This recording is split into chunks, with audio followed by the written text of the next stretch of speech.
বাংলাদেশকে আমাদেরই অঙ্গ মনে করি, কিন্তু তারা যদি না মনে করে, শত্রু ব্যবহার করে, তাহলে আমাদেরও কড়াকড়ি হতে হয়। বড় সাহস দিলীপ ঘোষের, কত বড় সাহস!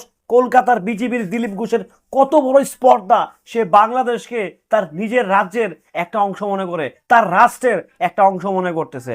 কত বড় সাহস, কত বড় দুঃসাহস দেখাচ্ছে আমাদের কলকাতার বিজেপির তথা সিএম এর ডাইনাত কিংবা বামাত কিংবা চামচা কিংবা চেলা দিলীপ ঘোষটাকে যেন আমরা মাল ড্রাইভে চিনিও না, সেই মালটা বলেছে যে বাংলাদেশ নাকি ভারতেরই একটা অঙ্গরাজ্য। কত বড়, কত বড় দুঃসাহস! হ্যালো এভরিওয়ান, আসসালামু আলাইকুম। শিমুল আছি আপনাদের সঙ্গে। পিপি লেখার পাকা গজায় মরিবার তোর। আমি জানি কিছু শুয়ার আমার চ্যানেলে হচ্ছে, পেজে হচ্ছে গালাগাল দিবি, তো দে, তোদের জন্মগত সমস্যা সেটা আমি জানি। তো বাংলাদেশকে ভারতের একটা অঙ্গরাজ্য মনে করতেছিল। এখন বর্তমানে যিনি ক্ষমতায় আছেন, যারা ক্ষমতায় আছেন কলকাতায়, বিজেপির লোকজন, সাঙ্গবাঙ্গগুলা, তারা বলতেছে যে বাংলাদেশকে তো আমরা এক সময় সাঙ্গ মানে আমাদের দেশেরই এক অঙ্গ মনে করতাম, কিংবা দেশের একটা মনে করতাম। তারা আমাদেরকে শত্রু মনে করছে। হ্যাঁ, শত্রু মনে করছে। এখন তাদেরকে তো, তাদের সঙ্গে তো ভাড়াবাড়ি করতেই হবে। বেটা পারবি, বেটা কথা কওয়ার সময় তো ঠিক মতো কস, পারবি বাংলাদেশের লগে? বাংলাদেশের লগে কাগো হাত আছে জানোস তো তোরা নাকি? বাপ ডাকবি তো কদিন পরে বাংলাদেশে। বাংলাদেশে কদিন পরে তোরা বাপ ডাকতে বাধ্য হবি বেটা। বাংলাদেশের প্রধানমন্ত্রী কি জানোস এখন?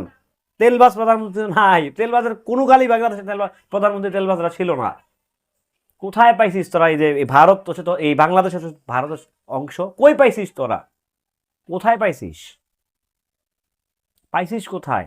মেয়াদ উত্তীর্ণ গাঁজাখুরি কথাবার্তা বাদ দিয়ে কলকাতার মানুষগুলো অশান্তিতে আছে, সেগুলো শান্তিতে, শান্তিতে বাবা, শান্তিতে। বাংলাদেশ যদি অশান্তি ছড়াইস না। আপনারা অবগত আছেন কিছুদিন আগে সনাতনী ভাই বোন যারা বাংলাদেশে আছেন তাদের বিরুদ্ধে, কিংবা তাদেরকে ফুসলায় বাসলায় ওপার থেকে কিছু থার্ড ক্লাস মানের কিছু সি ক্যাটাগরি ছোট লোক সনাতনী, তারা হচ্ছে আমাদের বাংলাদেশের যারা শান্ত শৃঙ্খলা বজায় রাখা যে সনাতনীগুলো আছে তাদেরকে হচ্ছে অ্যাটাক করেছে, তাদেরকে দিয়ে হচ্ছে বাংলাদেশটাকে অন্যদিকে উঠানোর চেষ্টা করেছে। লাভটা হয়েছে কি? কি লাভটা হয়েছে? দিন শেষে বাংলাদেশের জায়গায় আছে। এই যে এদের মধ্যে কিছু, এই যে দিলীপ ঘোষটাকে জানি, এদের মধ্যে কিছু পাঠা, কিছু রাম ছাগল, এদের জন্যই কিন্তু এই হচ্ছে আশেপাশের, আপনি দেখেন ভারত এমন একটা রাষ্ট্র যাদের চারিপাশে কারো কোনো বন্ধু নাই, আর এদেরকে সবাই গুতায়। কারণটা কি? এদের স্বভাব চরিত্র কতটা ভালো, চিন্তা করেন এরা কোন লেভেলের মানুষ। এদেরকে সকাল সন্ধ্যা হচ্ছে ঝাঁটার বাড়ি মারতেছে আশেপাশের এই বর্ডার গুলা থেকে। বাংলাদেশে কি তোরা নরম পাইছিস?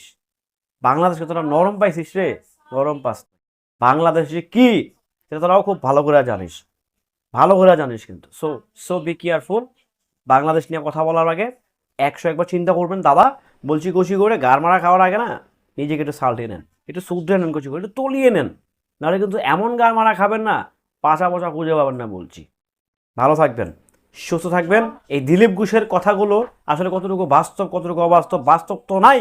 সে হচ্ছে পাশের একটা দেশের একজন, কোনো একটা রাজ্যের কোনো একটা দলের দায়িত্বে আছে, কিংবা উনি কোনো একটা পোস্টে আছে, কিংবা দায়িত্বে আছে। সে রাজ্যের কেউ না, রাষ্ট্রের কেউ না। তো সেই জায়গা থেকে সে একটা অন্য একটা রাষ্ট্র নিয়ে কথা বলবে, সেটা নিয়ে কিভাবে কথা বললো, কেউ তাকে এই সাহসটা কে দিল, নিশ্চয়ই সেটা আপনারা জানাতে পারেন। ভালো থাকবেন, সুস্থ থাকবেন। আমি নিজেও কিন্তু ভারত বিরোধী নই, আমিও কিন্তু ভারতের পক্ষে, বাট ভারতের কিছু গাঁজাখোরি নেতাদের জন্য ভারতের বিপক্ষে কথা বলতে বাধ্য হচ্ছি। ভালো থাকবেন, সুস্থ থাকবেন।